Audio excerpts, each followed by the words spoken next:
for a safer haven, and they found one. The Islamic Republic of Iran was the perfect choice. Al-Qaeda has in fact carried on a relationship with Tehran for nearly 3 decades, as the 9/11 Commission clearly established.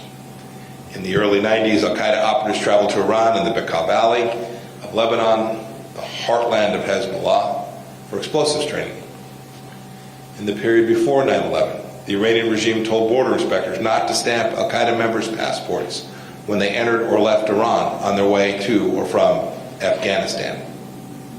This was to help them avoid suspicion when they returned to their home countries. And while there is no evidence Iran helped plan or had foreknowledge of the 9/11 attacks, at least 8 of the 9/11 hijackers traveled through Iran between October of 2000 and February of 2001.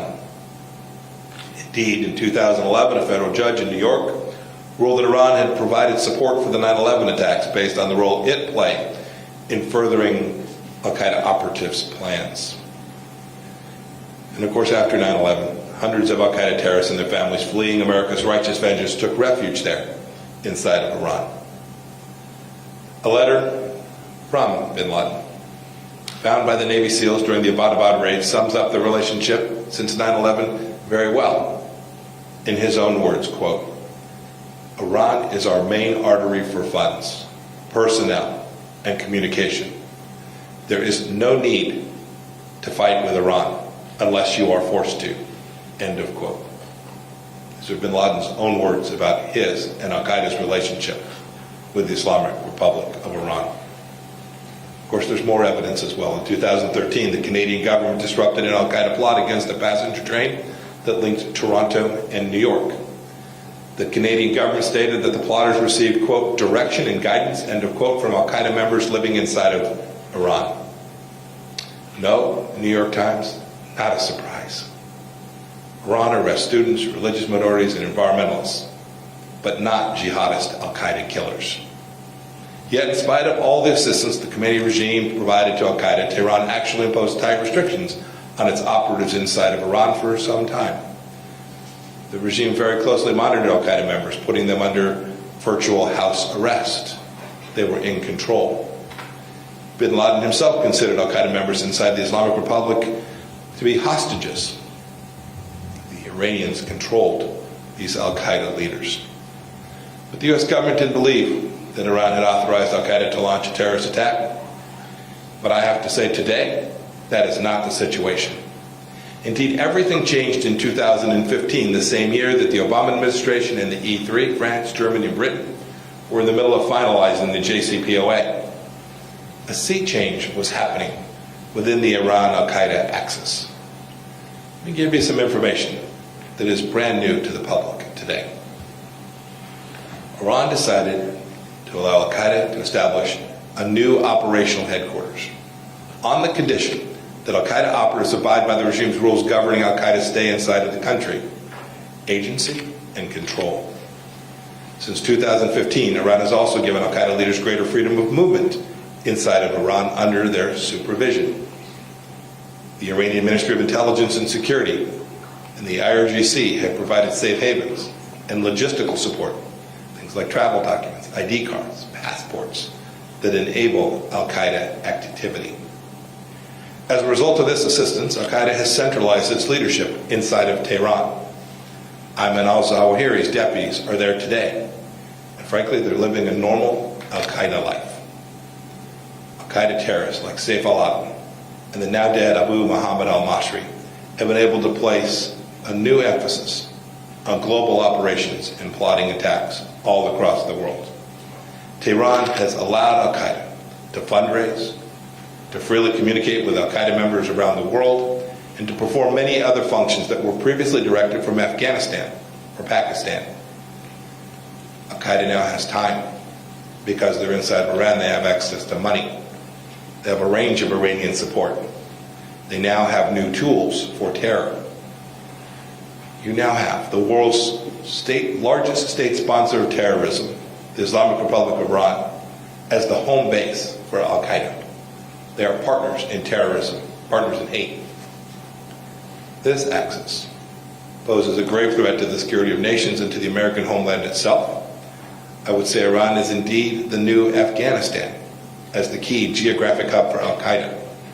But it's actually worse.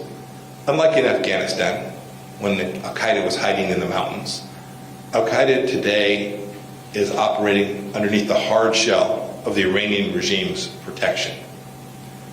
America has far less visibility on al-Qaeda's capabilities and their activities than we did on their activities when they were in Tora Bora or even in the mountainous regions of Pakistan.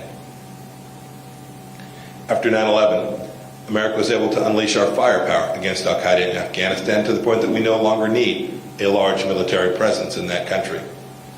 Today, we must use our military force surgically against al-Qaeda operatives in Yemen when necessary. We don't have the same options today because these al-Qaeda thugs are burrowed deep inside of Iran. And if we did have that option, we chose to do that, there's much greater risk in executing it. The Iran-al-Qaeda axis threatens the progress of the Abraham Accords as well. If al-Qaeda can use terror attacks in the region to blackmail nations from joining the war and peace with Israel, then we risk grinding generational momentum for peace in the Middle East to a halt. We risk limiting the growing number of Middle East nations who will all recognize the threat from Iran. But most importantly, every country must recognize that this unholy collusion is dramatically increasing the risk of terror attacks against their people. As Iran permits al-Qaeda to communicate freely with exponents of hatred abroad, countries like France become even more vulnerable to al-Qaeda attacks like the despicable Charlie Hebdo massacre. As Iran provides al-Qaeda with travel documents like passports, countries like Germany are ripe to be the side of the recreation of something like the Hamburg cell, so instrumental in the 9/11 attacks. As Iran permits al-Qaeda leaders to travel freely to Syria, one of the world's greatest humanitarian crises will continue to rage on. Impoverished Syrians will keep being lured into becoming jihadists. If Iran permits al-Qaeda leaders to send and receive money from al-Shabaab, Western nations risk a terror attack like pre-9/11 Afghanistan, a base from sprouting up in Somalia. We risk losing control of strategic waterways. And imagine too the destruction that al-Qaeda could carry out if the Iranian regime decided to devote sizable state funds in service of al-Qaeda's goals. Imagine the vulnerability we'd have if Iran gave al-Qaeda access to its satellite networks. This is a terror organization buried deeply inside a nation state with advanced capabilities.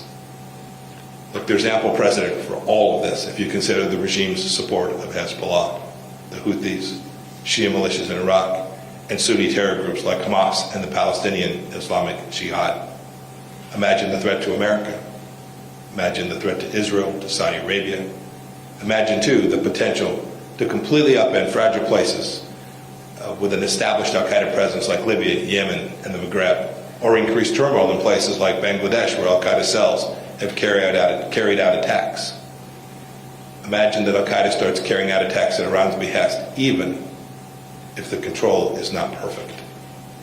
Who's to say that this isn't the next form of blackmail to pressure countries back into a nuclear deal? You don't have to be a former CIA director to see the Iran-al-Qaeda axis as a massive force for evil all across the world. But the time is now for America and all free nations to crush the Iran-al-Qaeda axis. The Trump administration has actually made progress. Let's not tolerate Iran giving al-Qaeda a second wind. Let's not downplay the danger of Sunni-Shia cooperation in terror. Let's not lie to the American people about Iranian moderation and pretend appeasement will work. 30 years of cooperation shows that Iran and al-Qaeda's divergent theology is no match for its convergent hatred. That's the reality. Here's reality two. Nations have an obligation to sanction entities designated as associated with al-Qaeda under the UN Security Council Resolution 1267. We've exercised American leadership by sanctioning the MOIS and the IRGC. We urge the United Nations and all countries to do the same.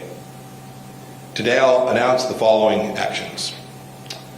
Today we'll announce sanctions on Iran-based al-Qaeda leaders Sultan Yusuf Hassan al-Arif and Mohammed Abateh. He is also known as Abdul Rahman al-Maghrebi. I'm also announcing designations of 3 leaders of Al-Qaeda Kurdish battalions, an Al-Qaeda-linked group that operates on the border between Iran and Iraq. And in a related action, I'm announcing a reward for up to $7 million under the State Department's Reward for Justice program for information that leads to the location or identification of al-Maghrabi. We want to bring him home to America for justice. In closing, I want to go back to 1983. It was the fall of my sophomore year at the United States Military Academy. I remember picking up the newspaper to read that a truck packed with explosives had slammed into the U.S. Marine barracks in Beirut, Lebanon, killing 241 American warriors. My life wouldn't be the same after that. As a young soldier, that attack got me thinking about the big questions of national security, about America's role in the Middle East and the world. For those of you who don't remember, the terrorists who killed our fellow Americans were part of an early incarnation of Hezbollah that had the support of the Islamic Republic of Iran. I've not forgotten it. And after 4 years leading the CIA and now the State Department, I'm more clear-eyed than ever about the threat from the Al-Qaeda-Iran axis. The Islamic Republic of Iran has given a new operational headquarters to the terrorist network, with more American blood on his hands than any other. People who are plotting fresh atrocities from Tehran, even as we speak. We can't ignore this truth. And just as we have done with other horrible regimes like the one in China, the Trump administrations will look to this as it is, not as we wish it to be. We see the true nature of the Iranian regime and we refuse to indulge it. We speak the truth about the nature of the Iran-Al-Qaeda relationship, and we've taken significant actions to crush it. We urge every country to do the same for the good of their own people and the good of security, stability, and prosperity of the world. The free world's battle against terrorism will go on. May America always lead in that fight. Thank you. May God bless all of you, and may God bless the United States of America.